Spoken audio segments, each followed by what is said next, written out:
नमस्कार, सुप्रभात। बुलेटिन में आप सभी का बहुत स्वागत है। आपके साथ मैं हूं नलिनी पांडे। चले खबरों की शुरुआत करेंगे। मऊ की घोसी विधानसभा सीट पर हो रहे उपचुनाव के लिए वोटिंग शुरू हो गई है और इस सीट पर बीजेपी की दारा सिंह चौहान और समाजवादी पार्टी के उम्मीदवार सुधाकर सिंह के बीच सीधी टक्कर है। वोटिंग शाम 6 बजे तक चलेगी। घोसी विधानसभा सीट पर कुल 4,03,763 मतदाता है। पुरुष मतदाताओं की संख्या 2,28,850 है तो महिला मतदाताओं की संख्या 1,94,054 है।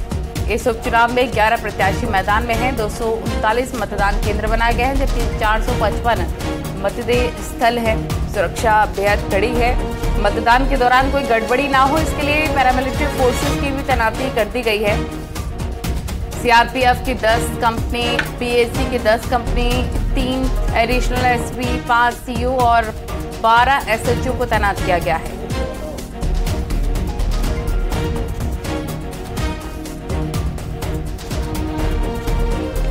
बड़ी खबर इस वक्त हम आपको बता रहे हैं। घोसी उपचुनाव से जुड़ी हुई बड़ी खबर। घोसी में वोटिंग शुरू हो गई है।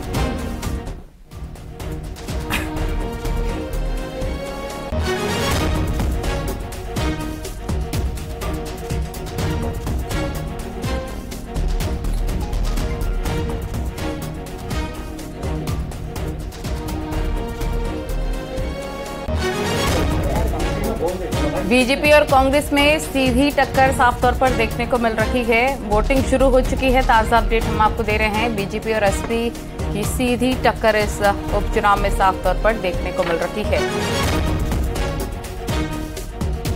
बागेश्वर में भी वोटिंग शुरू हो गई है। बीजेपी और कांग्रेस में यहां पर सीधी टक्कर है। घोसी में भी वोटिंग शुरू।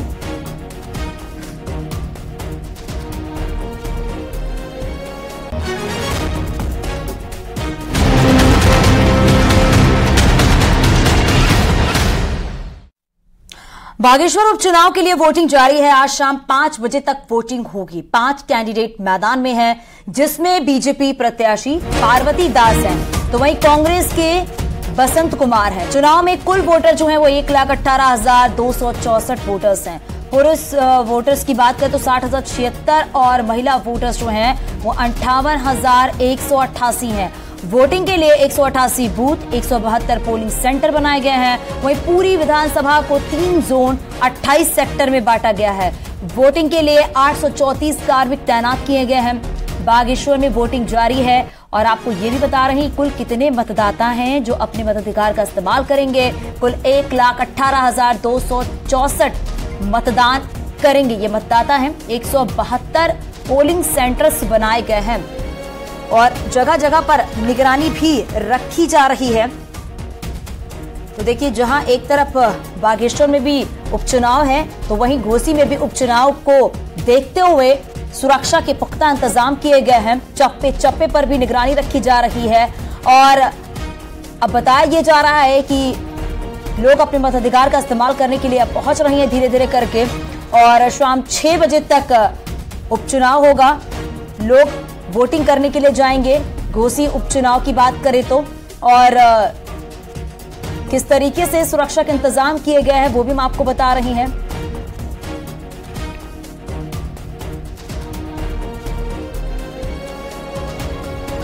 चलिए घोसी लिए चलते हैं। घोसी के अलग अलग जगहों से हमारे सहयोगी राजीव सिंह हमारे साथ जुड़ गए हैं। उपेंद्र भी हमारे साथ हैं और अभिषेक भी हमारे साथ हैं। सबसे पहले राजीव, जरा आप बताइए वहां का अपडेट क्या है अभी। देखिए, सुबह 7 बजते ही घोसी विधानसभा उपचुनाव के लिए मतदान शुरू हो चुका है। इस वक्त मैं कोपागंज विकासखंड के सहरोज मतदान केंद्र पर मौजूद हूं और यहां पर आप देख सकते हैं कि भारी संख्या में पुलिस फोर्स की तैनाती की गई है, केंद्रीय सुरक्षा बलों की तैनाती की गई है और जो मतदाता हैं उनके आने का सिलसिला शुरू हो गया है। अगर पूरे घोसी विधानसभा की बात करें तो यहां पर 4,30,700 से अधिक मतदाता हैं और करीब 239 मतदान केंद्र बनाए गए हैं। 455 मतदेय स्थल बनाए गए हैं और सबसे खास बात जो है, यहाँ पर पहली बार इंडिया और एनडीए गठबंधन का लिटमस टेस्ट देखने को मिल रहा है। एक और एनडीए के उम्मीदवार दारा सिंह चौहान है तो वहीं दूसरी ओर इंडिया के उम्मीदवार सुधाकर सिंह चुनाव मैदान में है। ऐसे में तमाम लोग यहाँ पर जो वोट डालने आए हैं उनसे हम बात करने की कोशिश करेंगे। सर, आप वोट डालने आए थे यहाँ पर, क्या लगता है किन किन मुद्दों को लेकर इस बार यहाँ के लोग वोट करेंगे? अब मुद्दों की बात तो खत्म हुई, अब तो पोलिंग करना है। यहाँ के लोग विकास के नाम पर वोट करना चाहते हैं, योगी मोदी के नाम पर वोट करना चाहते हैं। तो जैसा कि आपने सुना कि लोग यहाँ पर विकास के नाम पर वोट करना चाहते हैं, क्योंकि जिस तरह से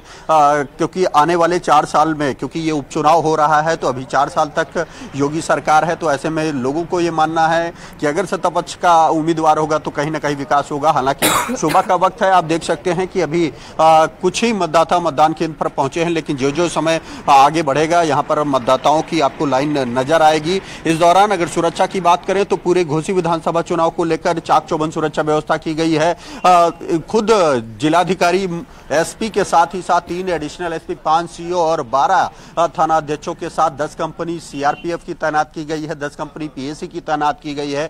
कुल मिलाकर कोशिश यही की जा रही है कि ये निष्पक्ष चुनाव कराया जाए, क्योंकि इससे पहले आपने देखा कि लगातार एक और जहां बीजेपी के कई मंत्री घोसी विधानसभा उपचुनाव में अपने उम्मीदवार दारा सिंह को चुनाव जिताने के लिए कायम कर रहे थे, तो दूसरी ओर समाजवादी पार्टी के दिग्गज नेता शिवपाल सिंह यादव समेत तमाम जो पदाधिकारी हैं वो भी लगातार अपने प्रत्याशी को जिताने के लिए यहां पर कैंप कर रहे थे। कुल मिलाकर कोशिश यही है कि मिशन 2024 से पहले अपने अपने उम्मीदवार को जिताकर ये बताया जाए कि किसकी सियासी पकड़ ज्यादा मजबूत है, और यही कारण है कि घोसी विधानसभा उपचुनाव पर आज पूरे देश की नजर है। यहां का जो परिणाम 8 तारीख को आएगा वो देखने वाला होगा, क्योंकि मिशन 2024 से पहले ठीक है, आपके पास हम लौटेंगे। घोसी से अभिषेक राय भी हमारे सहयोगी जुड़े हुए हैं। अगर घोसी सीट की बात कर लें तो एसपी और बीजेपी में सीधी टक्कर देखने को मिल रही है। अभिषेक, वहां पर किन मुद्दों को लेकर जनता वोट कास्ट करने पहुंच रही है, जानकारी दीजिए।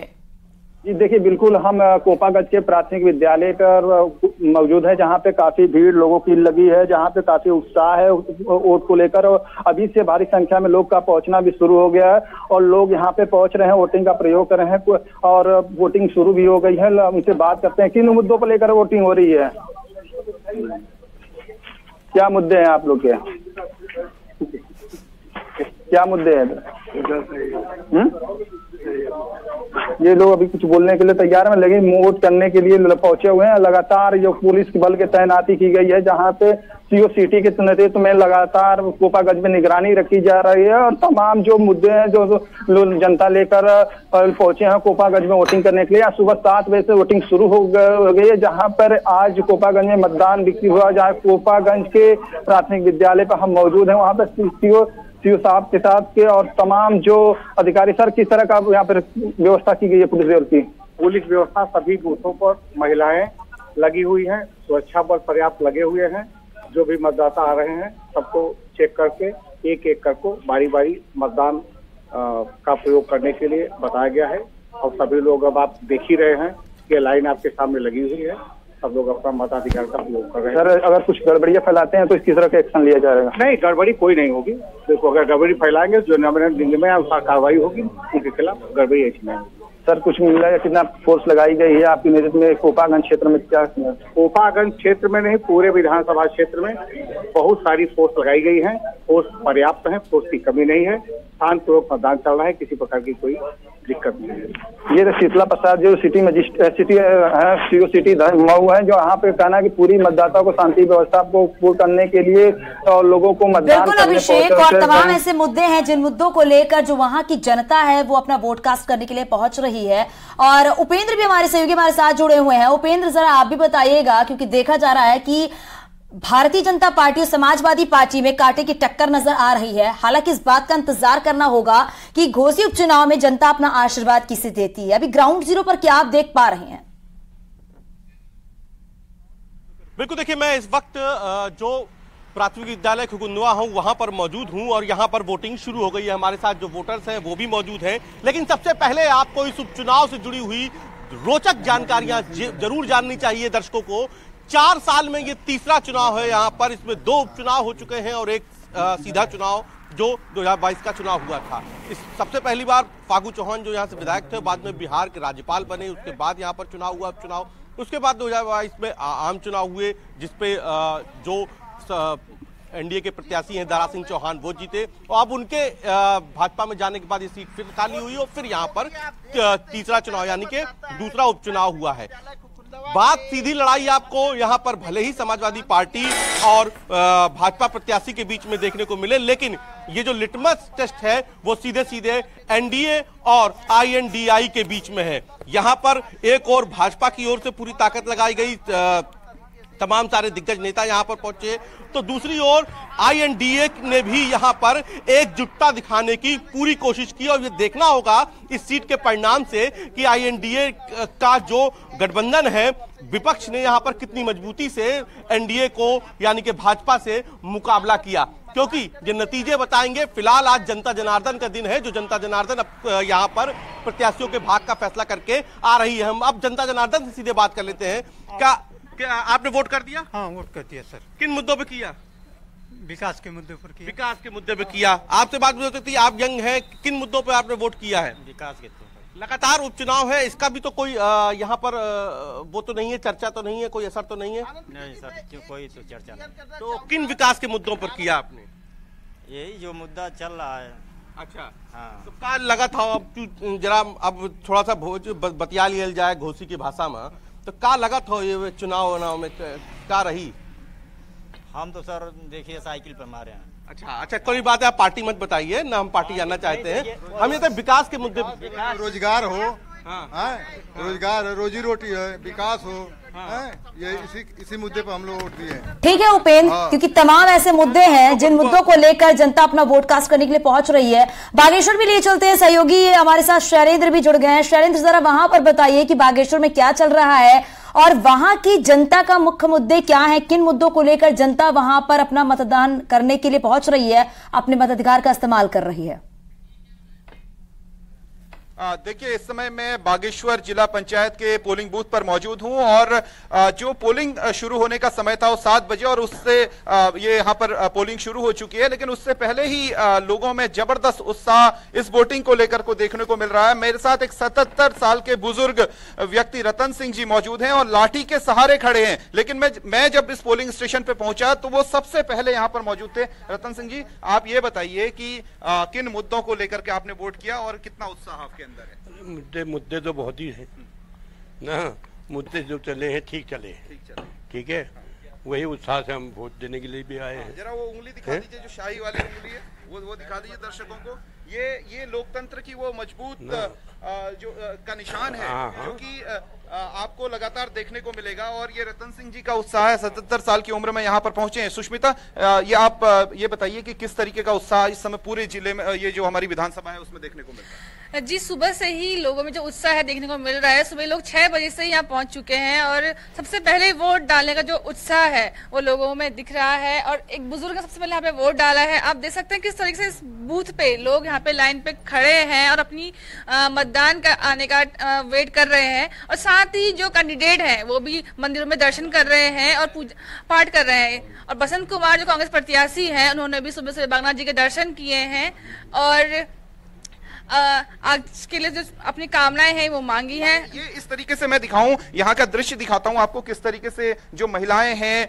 वो लाइन में खड़ी हो चुकी हैं। सुरक्षा के पुख्ता इंतजाम हैं। थोड़ा सा मैडम आप लोग अपना वोटर कार्ड दिखाइए, पूरे देश को दिखाइए कि किस तरीके का उत्साह इस समय उत्तराखंड के वोटर्स में और विशेष तौर पर जो बागेश्वर में उपचुनाव हो रहा है उसमें देखने को मिल रहा है। ये सब महिलाएं हैं, लड़कियां हैं, उसके अलावा जो पुरुष हैं वो सब लोग लाइनों में खड़े हैं। और धीरे धीरे जैसे जैसे दिन चढ़ेगा, क्योंकि सुबह का वक्त होता है, पहाड़ में ठंड का भी वक्त होता है, लेकिन जैसे जैसे दिन चढ़ेगा चुनाव की गर्मी भी वैसे वैसे बढ़ेगी और एक उत्साह जो उपचुनाव को लेकर के अक्सर नहीं दिखाई देता। शैलेंद्र, आपका बहुत शुक्रिया तमाम जानकारी साझा करने के लिए। राजीव, उपेंद्र और अभिषेक भी घोसी की जानकारी दे रहे थे। तो घोसी और बागेश्वर में वोटिंग स्टार्ट हो चुकी है और यही उम्मीद जाहिर की जा रही है कि धीरे धीरे जैसे दिन ढलेगा वोटिंग परसेंटेज और ज्यादा होगा।